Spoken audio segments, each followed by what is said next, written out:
Today we're going to analyze Meta platforms and see whether right now is a good time to invest in the company for the long term. First, let's see if there's a good business behind the stock. We'll look at 14 metrics to determine the business fundamentals.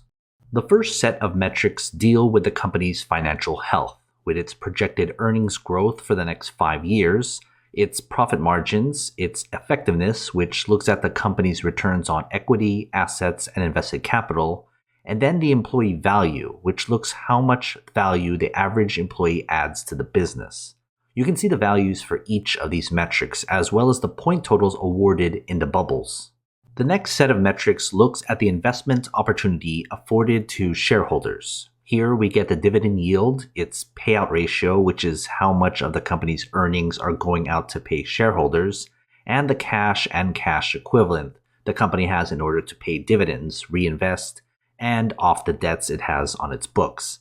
Again, you can see the values for each metric as well as the points given for each. This third set of metrics deals with the valuation of the company's stock based on its business.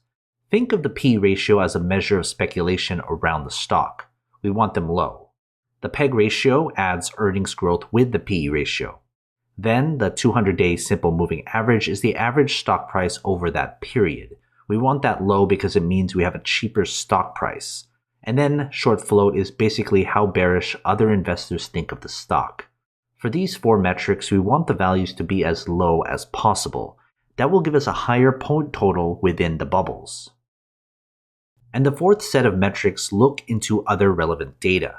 First is the stock's performance over a set period of time. Usually it's 10 years, but if the stock doesn't go that far back, we go with the earliest data up to 10 years. The quick ratio is basically how easy it is for the business to pay off its short-term obligations. We want that high so that it's easy to get rid of those debts. And then Wall Street is the average consensus rating Wall Street analysts give the stock, from a strong buy of 1 to a strong sell of 5. Again, the better values get a higher point total. Adding everything together, we divide the points awarded by the maximum points possible, which is 70. That gives us the business grade for the company. We want the business grade to be above 50, meaning it has a better than average business. But of course, we can't forget about the fair price and whether it's the right time to buy the stock.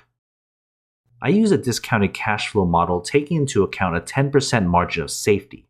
That translates into the company's fair price and how many percentage points above or below its current price the stock is. When we compare those numbers with the table below, we can see where the company's stock lies in its intrinsic value spectrum right now.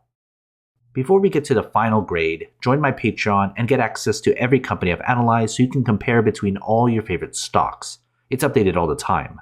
Go to patreon.com/growthshares or click on the link in the description.